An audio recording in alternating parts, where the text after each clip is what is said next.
Val. All There right. you This meeting is being held in compliance with the provisions of the Open Public Meetings Act, PL 1975, Chapter 231. It was properly noticed and has been posted and certified by the clerk. For those meetings that will be held remotely, instruction and meeting access will be available on the town website, www.hopatcong.org. Call the roll, please. Mr. Hoppercamp. Here. Ms. Johnson. Here. Ms. Roberts. Here. Mr. Schindler. Here. Mr. Smith. Here. Mr. Young. Here. Mayor Francis. Here. Please join me in a moment of silent reflection.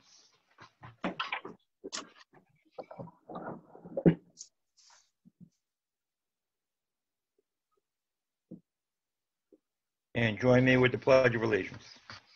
I pledge allegiance to the flag Flag of the United States of America and to the republic which is stands one nation under God, indivisible. liberty and justice for all. Justice for all. Thank you. There's no flag solution. Then we'll start with committee reports. Start with Dawn. Okay, thank you, Mayor. First, I'd like to say that the generosity of the people in this town just continuously blows me away. We had a lot of private donations, and then we had PAC 88 share some of their donations that they collected at the marketplace. And with all of that, we were able to go around and deliver Thanksgiving meals to people that needed Thanksgiving meals. So I truly believe that no one was without a nice turkey and all the trimmings this past holiday.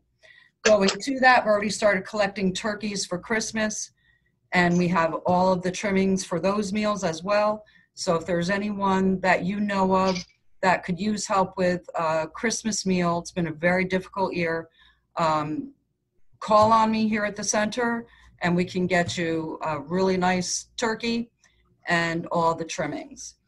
The giving tree, we went out of all the tags. Speaking of generosity, all these tags for all these kids were on there. People came in, snatched them all up. We do have another round of tags that are going on the tree tomorrow. And pretty much I feel confident in saying that there will not be any disappointed kids or anyone that's having a difficult year due to our current environment circumstances. There won't be any kids in this town without Christmas gifts on Christmas morning. There's a lot of programs, a lot of projects going on, the community center being one of them, but just seeing everyone in the town all pitch in to make sure that everyone has a good Christmas, very heartwarming. We do have a very substantial coat drive. Again, with the current circumstances, I asked everyone to either launder or dry clean any coats that they're donating, and everyone has graciously done that. We have beautiful coats for men, women, children, including outerwear. If anyone wants to come in and grab a coat, you're more than welcome to. Everything is really nice. So with all of that, we have a lot going on. But we're filling in a lot of the gaps for this holiday season. We'll continue to do so. And if there's anything anyone needs, just call on Doreen or I here at the center, or refer them on, and we'll direct them or help out as best we can. And so thank you everyone that donated. Just so lovely. Thank you. Thank you, Don. Brad, you're up. Mayor, Ron's going to run a little thing here for me. I would just like to make everyone aware that our marketplace in the park that was scheduled for this Saturday has been rescheduled to Saturday, December the 19th from 12 to 4 p.m. due to the high probability of rain. As of right now, we're still looking to hold the marketplace in Modic Park on Saturday, 12/12 from 3 to 9 p.m. And that will include our Christmas tree lighting ceremony. So when you see this poster on a sign or anything like that, that's what it's doing. Just setting a new rain date to the 19th from this coming Saturday's event. Thanks, Ron. I appreciate that. The menorah lighting will take place in the Borough parking lot at 6 p.m. on the 10th, the following Thursday. Last Saturday, on the 28th, the Environmental Commission's Beautification Committee, along with members of the Hopatcong's Women's Club, volunteered to decorate Maxim Glen Park in the Hopatcong Borough Hall. I thank each and every one of our elves who showed up to help. They all did an outstanding job. We have received tremendous outpouring of positive feedback from the community.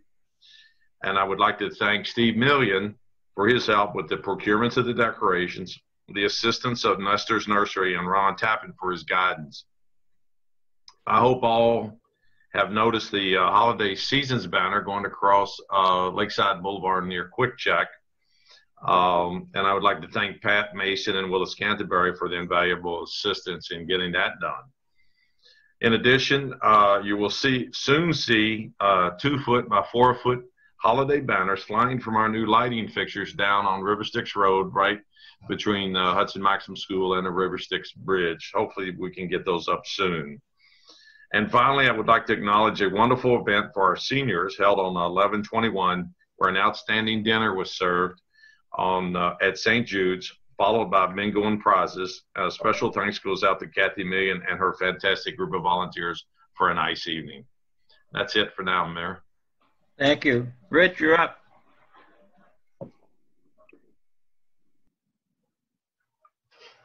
Muted, Rich.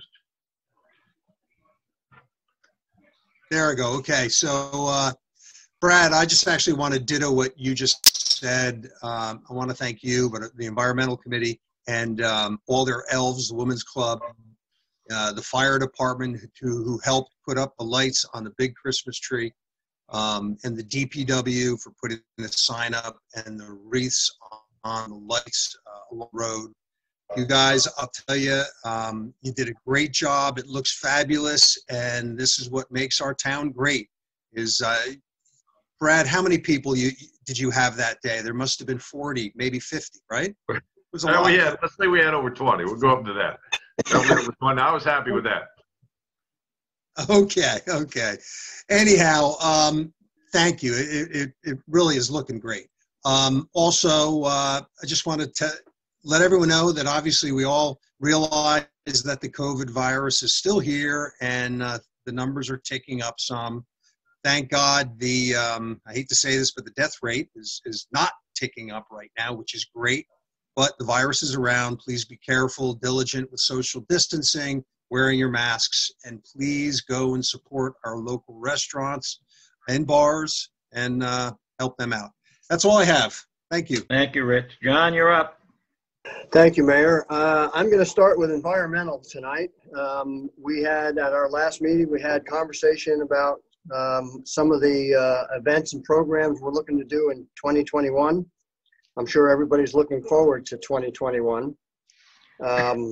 Perhaps we're going to have more programs related to art, and we're looking to get more involved with the schools on that behalf.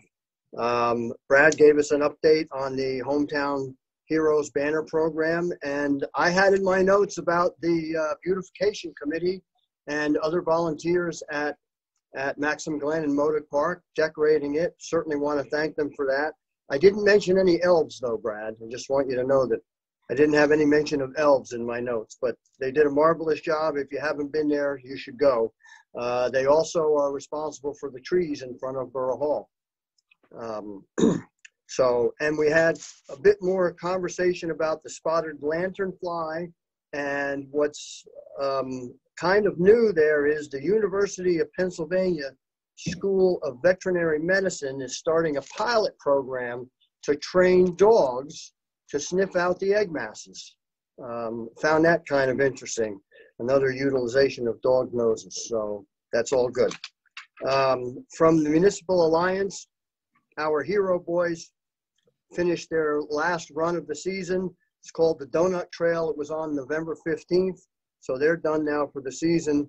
We talked about different ways to get info out to people because with schools closed, it's difficult for us to do a lot of the programs that we used to do.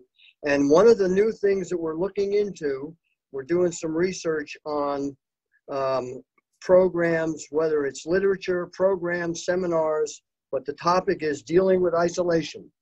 A lot of people that have become isolated, some of them are turning to drugs and alcohol, some of them are turning back to drugs and alcohol. So we're looking for some programs to that end. And lastly, from recreation, Brad touched on it, we partnered with the Hopatcong Winter Market, and on December 12th, the Winter Market will be there from 3 to 9, and the Recreation Christmas celebration will be from 6 to 8, starting with the tree lighting at 6 p.m. Santa arrives shortly after the tree lighting, and there's also going to be a version of the high school band. It's a holiday version of the high school band that's going to be there playing music as well. And I want to give a shout out to Bill Wagner, who a few years ago always did the Christmas celebration at Modoc Park. He has generously loaned us a lot of his paraphernalia to that end. Some of it has to do with the building that's there. Some of it's his snow machine, for example, all kinds of stuff that he's been very gracious and loaning us. So I just want to give him a shout out. He's a very good gentleman. We also had some conversation and looked over some plans regarding the Extreme Skate Park, kind of looking to revamp that a bit in the future. And the last thing, which Brad also touched on, was the menorah lighting will be on December 10th at 6 p.m. So that's it, Mayor. Thank you. Thank you, John. Ryan, you're up. Okay, well, you guys stole my thunder about the marketplace and the menorah lighting, so I'm going to skip that. We've got that covered, I think.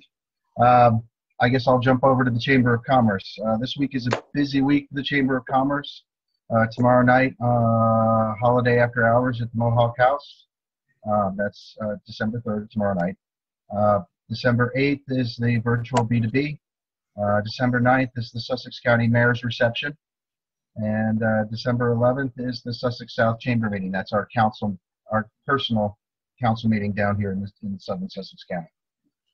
Other than the Chamber of Commerce, up at the Sussex County Municipal Utilities Authority, tomorrow is the Sharps Disposal Program event up in Lafayette, and the next shredding event is on December 18th.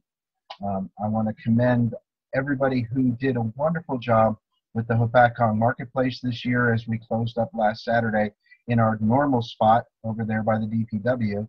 And as we transition over to the marketplace, which John and Mitch both mentioned, really, really happy the way that has developed this year with a multitude of vendors, a whole bunch of different products. The people that have come and supported us, it's really a beautiful thing. And I want to remind everybody that the vendor fees that we collect there go to support our community center. Please continue to support our marketplace, especially on not this weekend, but the following 2 weekends, as we turn it into our holiday marketplace over in Modoc Park and Maxim Glen. It really, all of the proceeds from that do go to a great cause. And I want to thank everybody for coming to that. And I want to see everybody there. I'll be there, certainly.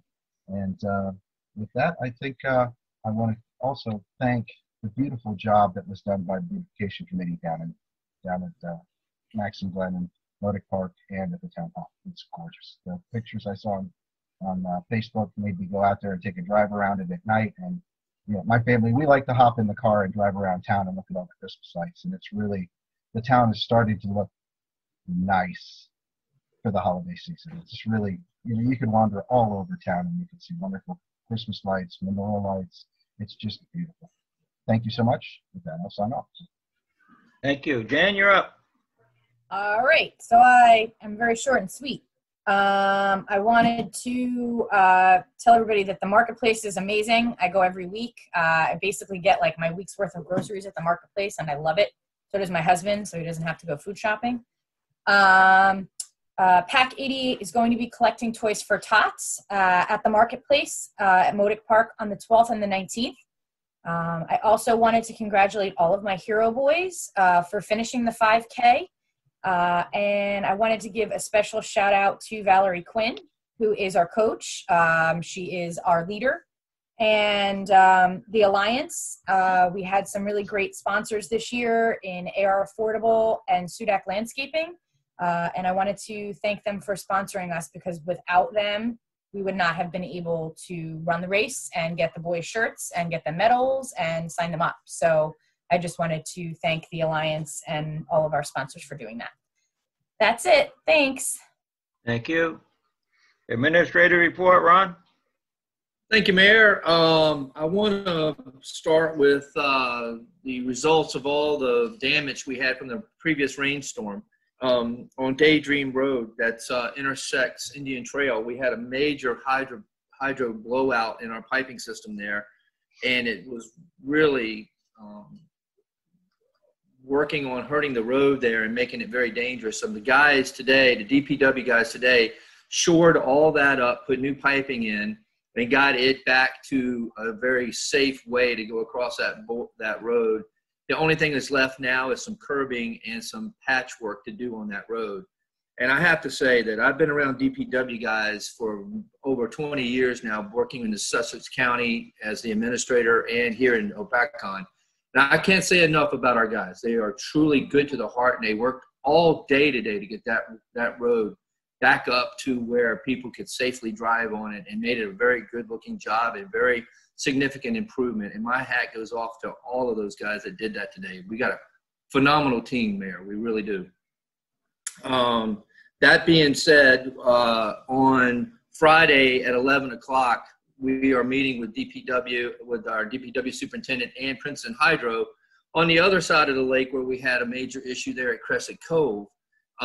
Princeton is coming in to look at the filtration units there that are completely clogged, and it's really up to the DEP and the commission to get those cleaned out. We have offered some in-kind help by using our vacuum trucks there, but Princeton Hydro is going to come over and look at the damage of those filter tops as that cement has started to deteriorate on the top, and those filters are completely clogged, and it's not helping anything from the drainage coming off that mountain. If anybody goes up to Crescent Cove and looks up that mountain, there is a consistent amount of water that comes off that mountain and goes into that lake. And with these filters not working properly, it leaves us what exactly happened this week, that whole deterioration of that sand and everything that happened on the beach. So we have them coming up on Friday to review that and get a schedule going so that we can get that repaired. The next thing I wanted to talk about, we have two grants that we've submitted for. One is the DEP grant for our aeration. We've submitted all the financial reports and our performance reports coming from Everblue. That was submitted today to give us reimbursements for the installation of the aeration. So that's ongoing, and they've accepted the grant. They're just going through the financial evaluations of that now, and the process is moving on. The second grant is our CARES grant that Sussex County was awarded a significant amount of money, and part of that, Hopatcong is eligible for around $86,000 on any monies that were spent during the COVID issues, such as buying PPE, buying our ultraviolet disinfection machines, such as paying for us in the time that this first started with sick time that we allowed people to stay home and we covered. So we are eligible up to $86,000, and we've applied for that, and they've accepted that grant for fiscal evaluations. The next thing on the radar, starting tomorrow morning, is going to be budget meetings with all the department heads. All the department heads have submitted their budget request. The CFO, Lorraine, and myself will start tomorrow. We'll go all day tomorrow and a good part of Friday, and we'll have all the budget preparations done with all the department heads, with expectations of having meetings with the finance committee as early as late next week to go start the budget process and get this wrapped up. And then lastly, as soon as the weather clears up and I can get the manpower off all these road repairs, we're going to put a full court press on putting on the Christmas banners that Councilman Hofferkamp talked about on all the poles that will be through the borough. Outside of that, boss, that's all I got for you tonight. Thank you. Now we get to the public comment. We'll give an opportunity to people to make a public commentary. Comments are limited to one comment for 5 minutes. And when a person wishes to speak, please give your name and address. So with that, Ron, go ahead. I'll move it. Second. Call the roll, please. Mr. Hoppercamp, Yes. Ms. Johnson, Yes, I think Ms. there Roberts, Yes. Mr. Schindler, Yes. Mr. Smith, Yes. Mr. Young. Yes. All right. There you go. Got it, Ron. All right, I'm looking now. Let's see here. Anyone that wants to make a public comment, please raise your hand and I'll acknowledge and we'll get you in.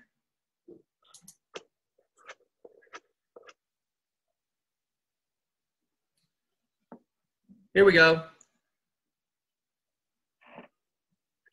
Amanda, are you there? Yep. Hi, Ron. Okay, you're on. Thank you. I hope everyone had a nice Thanksgiving. I just wanted to thank Jennifer for getting me this information so quick. I asked for the case law regarding my my house with the situation with the water issue. I briefly read it. I scanned it real quick, and I had just a question about how this will be applying to my property. So I know that Jennifer said that this case law sets a precedent for the state, because this specific instance, this case was in Monroe, New Jersey. This case law doesn't, I don't see how it applies 100%, because this was a subdivision that was built, and the person taking the person to court he had a lot of water coming into his house. He put a French drain, a sump pump. He dug a ditch for $4,000, and it still was flooding his backyard. But the end result of the case was that the enjoyment and the use of the property was not affected by the town's property causing the flooding. So I disagree how that applies to me, because the flooding coming from Fordham affects the enjoyment and the use of my property and my house. And it wasn't a subdivision built behind me. So the reason why I asked is because John Rushke had mentioned this case law multiple times in our meeting. So I wanted to see it, in writing. So I wanted to bring that up and kind of see if someone can answer that for me. I understand how a case law sets a precedent for multiple issues throughout the state, and I get that, but I have different issues because it is affecting the use of my my property. So Your house. And my house.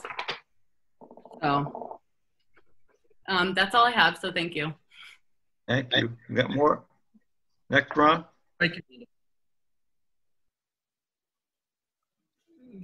Mirror modes. Let's see here. Where's mirror? I have one. Here we go.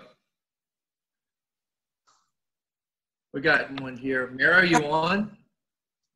Yes. Can you hear me? Yes. Yes, we can.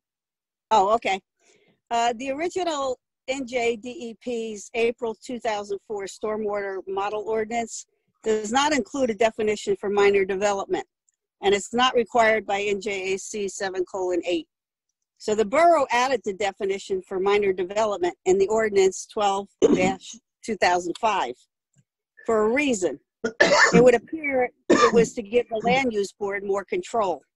So I would like to ask Councilman Smith to expound, because he started last night, to expound on why he thinks including the definition for minor development in the proposed ordinance would be detrimental to the average homeowner. Thank you. Thank you. More, Ron?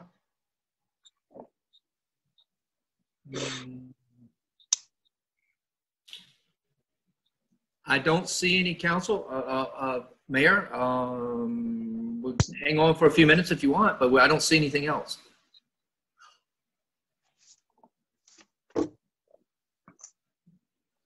All right, you can bring him back, I guess. I'll move Motion to to bring back. Second. Call the roll. Mr. Hoppercamp, Yes. Ms. Johnson, Yes. Ms. Roberts, Yes. Mr. Schindler, Yes. Mr. Smith, Yes. Mr. Young. Yes. John Ursin, would you give a quick comment on the runoff issue? Yeah, Mayor. Look, there are many cases that explain and expound upon the principles of when either neighbors or municipalities would be responsible for water runoff.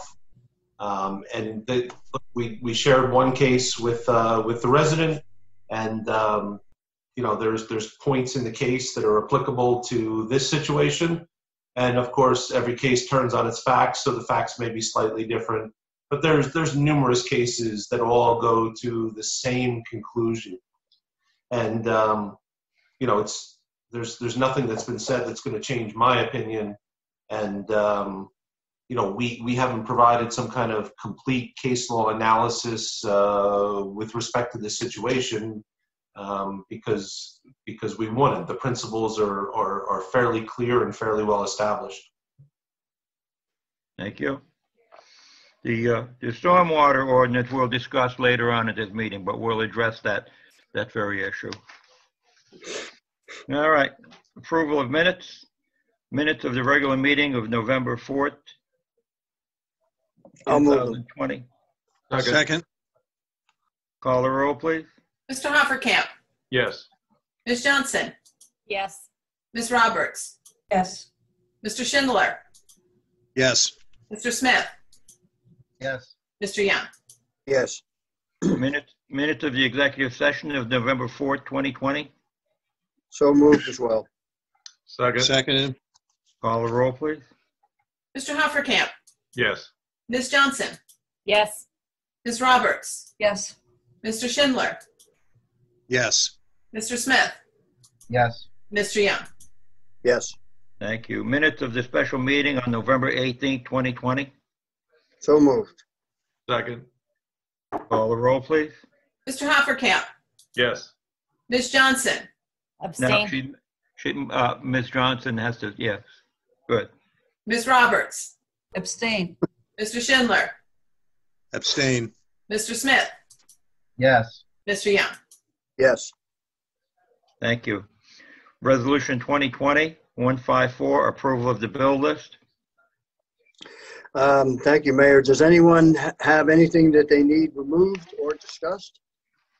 I need 2 removed. Go I ahead. want 20-01658 and 20011692. Okay, 2001692. Yes. Okay. Thank you. Anyone else? Mayor, I will move the bill list, not including 2 items, 20-01658 and 20-01692.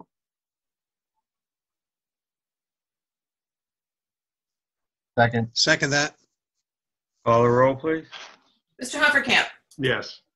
Ms. Johnson, Yes. Ms. Roberts, Yes. Mr. Schindler, Yes. Mr. Smith, Yes. and Mr. Young. Yes. Mayor, I'll now move the other 2 items, 20-01658 and 20-01692. Second. Call the roll, please. Mr. Hoppercamp, Yes. Ms. Johnson, Abstain. Ms. Roberts, Yes. Mr. Schindler, Yes. Mr. Smith, Yes. Mr. Young. Yes. Thank you. Entertain a motion of approval of the consent agenda. So made. Second. Call the roll, please. Mr. Hoppercamp, Yes. Ms. Johnson, Yes. Ms. Roberts, Yes. Mr. Schindler, Yes. Mr. Smith, Yes. and Mr. Young. Yes. Ordinances, we have a proposed introduction of ordinance 2020-33, stormwater management. I would like to table that. Motion to table, please. I'll second that. I'll second that. Call the roll, please. Mr. Hoppercamp, Yes. Ms. Johnson, Yes. Ms. Roberts, Yes. Mr. Schindler, Yes. Mr. Smith, Yes. Mr. Young. Yes. Now, there are issues in reference to this ordinance that we're going to address as a borough. We have some definitive issues, of course, with it. And so I'm going to put together an ad hoc committee which consists of Ryan Smith, Rich Schindler, and myself, and we'll report back to the council what we feel is an appropriate ordinance that fits better with our town.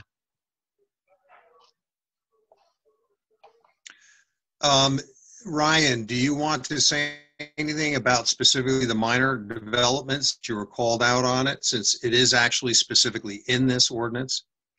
Yes, it is. Would you And it like to take that, or are you just going to wait? I would like to take that. I can take that. I don't think that's going to overstep our bounds anyway. The reason why I was concerned about it is because the stormwater control ordinance runs parallel with another piece of the ordinance called lot grading plan. And lot grading plan in our ordinance specifically applies to projects that are disturb more than 1,500 square feet of land disturbance. That's vegetation removal or in construction of structures and impervious coverage.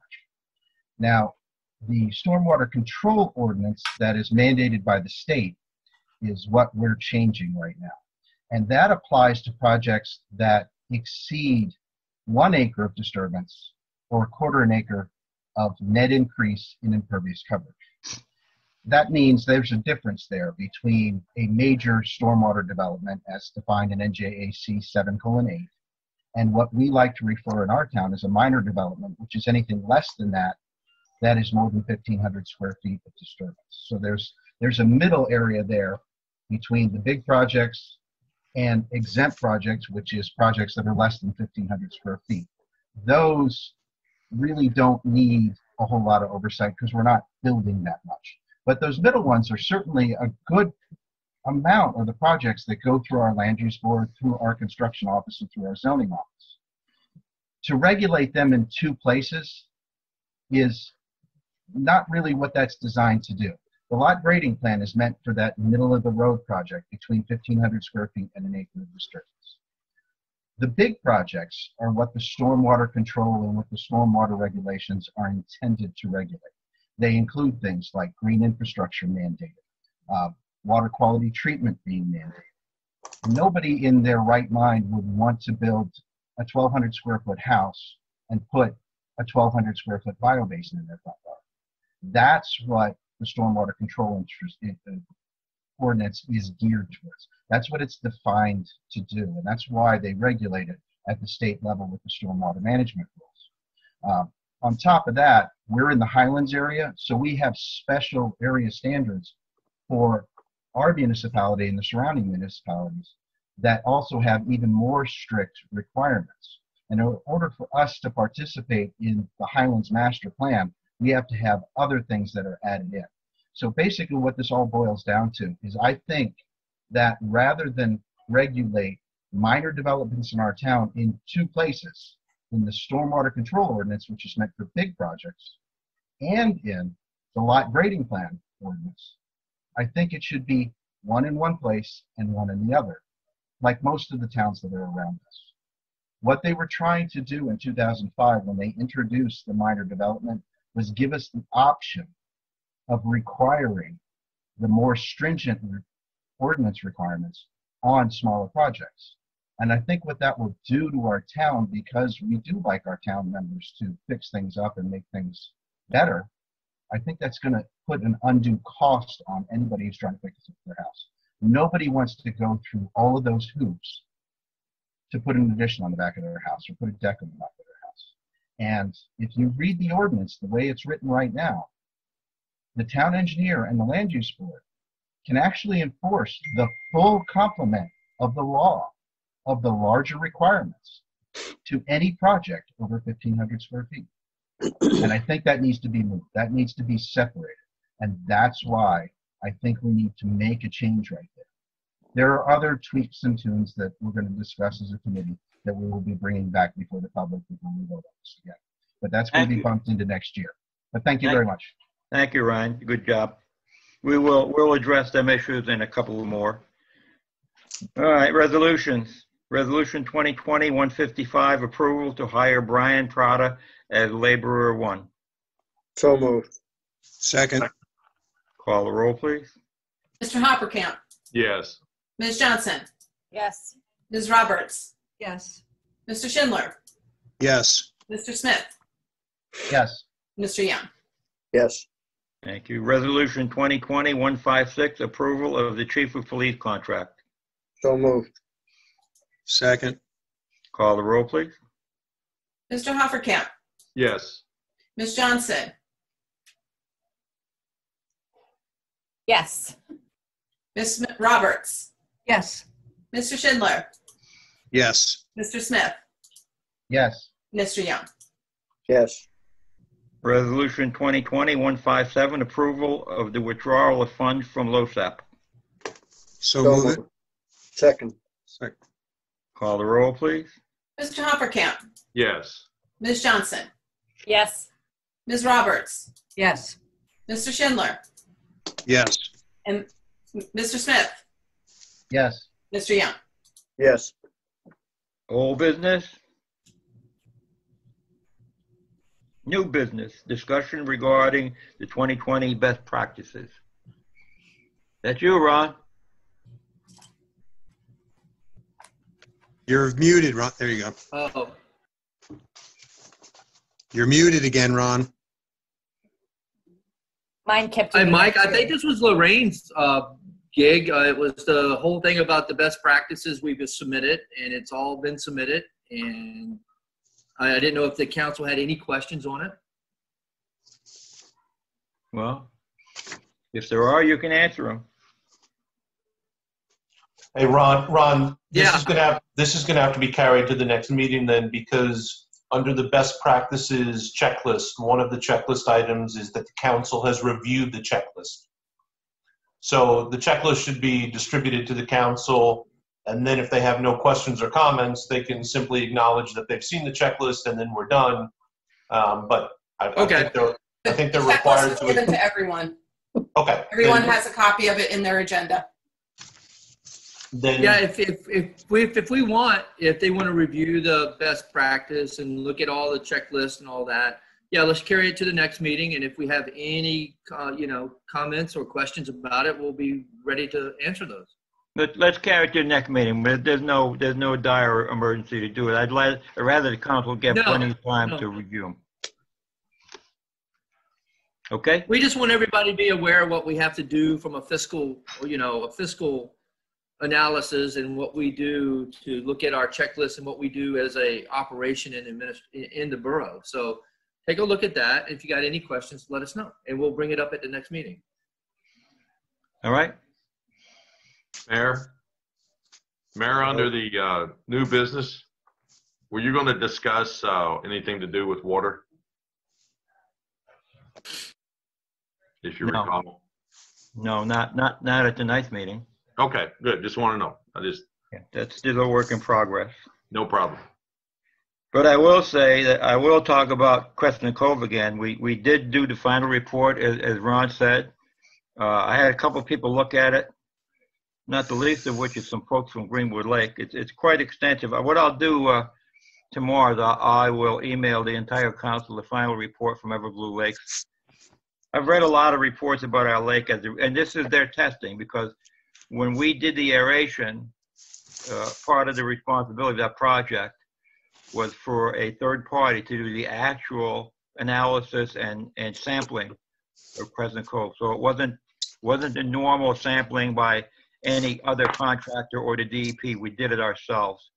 The results are pretty amazing, actually, on how the cove responded to the aeration and oxygen in water.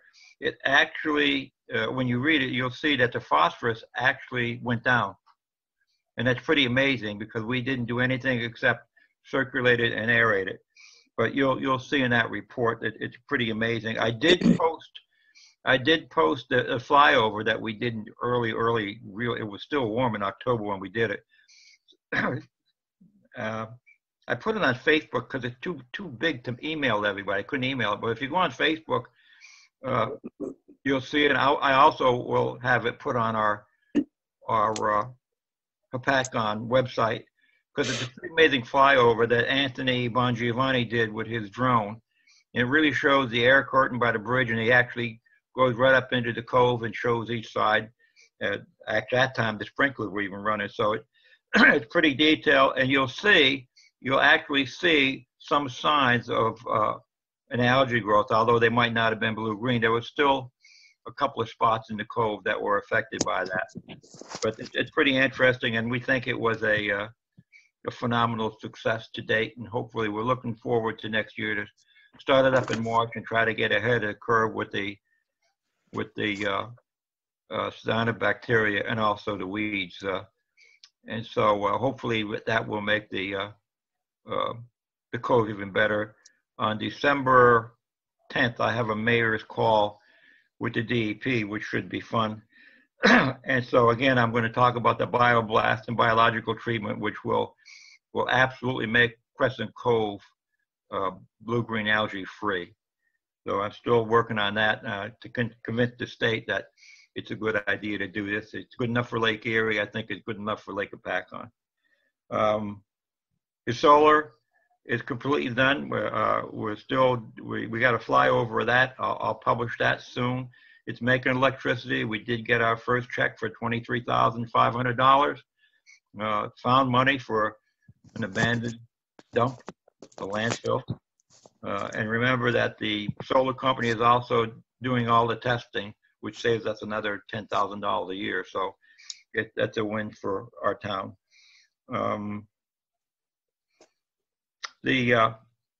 Of course, our volunteers are wonderful. You'll always hear me talk about our volunteers, whether it's decorating the park, whether it's cleaning up, whether it's the Cub Scouts, Girl Scouts, people bringing coats to us, people donating food. I got a call last week from an organization that was distributing food, and they said, look, we got some turkeys. So I went down and picked up 10 turkeys and put them on our freezer that was donated last year.